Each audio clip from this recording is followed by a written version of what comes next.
Hey guys, today I'm going to show you another video of how I almost lost on time in chess. So the first few moves pretty simple. And then this is where our openings start developing. And then he blunders.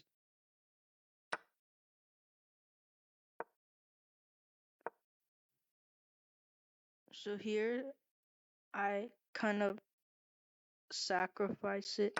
So he could have just done this. Then I would have forked his king and his rooks.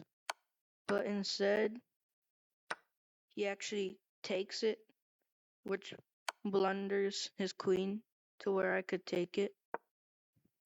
So I do. And then the next few moves are...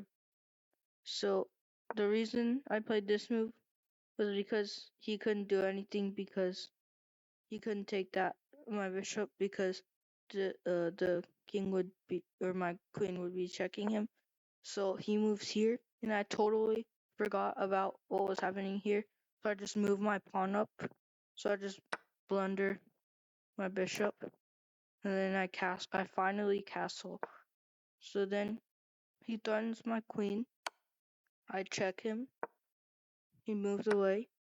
I take his pawn. He threatens my queen again. I check him. And then he blocks. So here I move out the way so the bishop wouldn't take my queen. So here he blocks again because I was checking him. Then I take another one of his pawns. And then he just moves his king out of the way.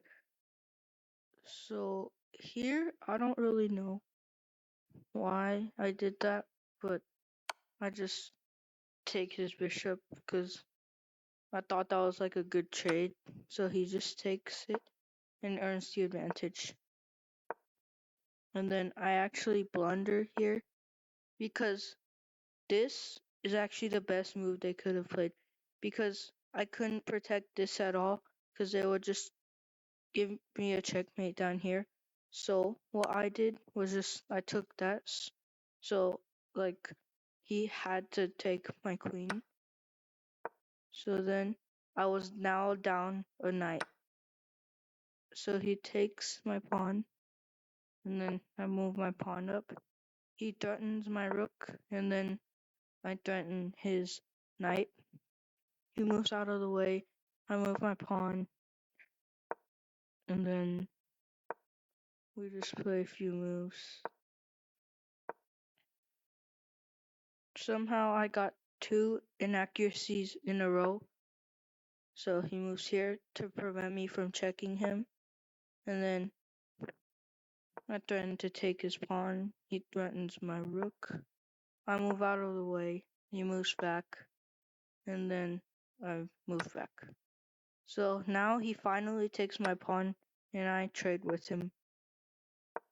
And then we just play a few simple moves. But then he does an inaccuracy. And I should have taken that pawn, but instead I threaten his knight. So he moves out of the way.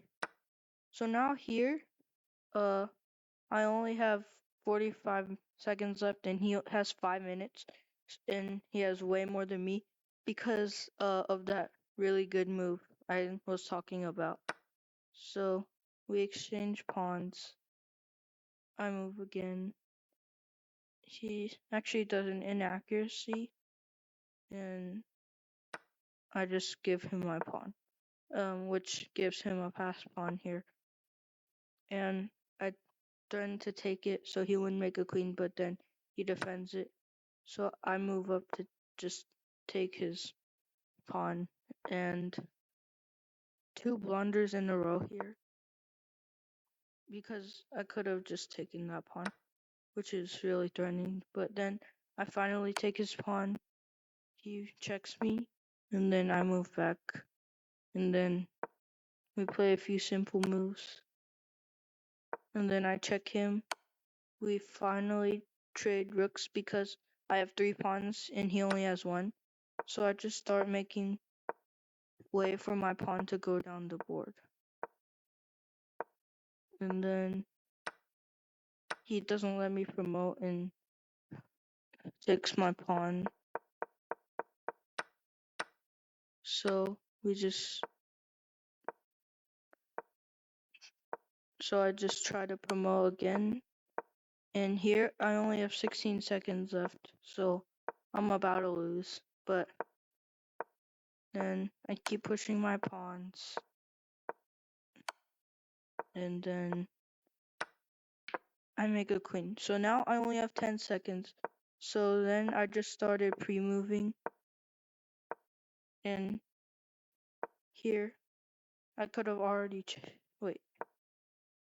Here, yeah, I could have already checkmated him, but because I was pre-moving, I didn't see it. So we just exchanged some king moves, and I tried to force him into a corner. And here was where I really started to worry because I only have 6 seconds, and if you notice, like every single move is only 0.1 seconds because I was pre-moving. So we just move around a bit, and I keep trying to push him into a corner. Now I have 4 seconds.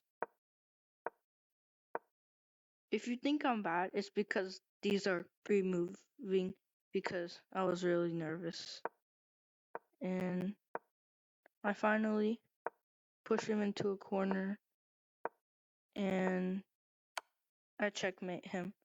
So basically this game was like, cause like I was kind of being dumb when I moved my queen here, and this caused me to lose like 7 minutes. So, but I still won.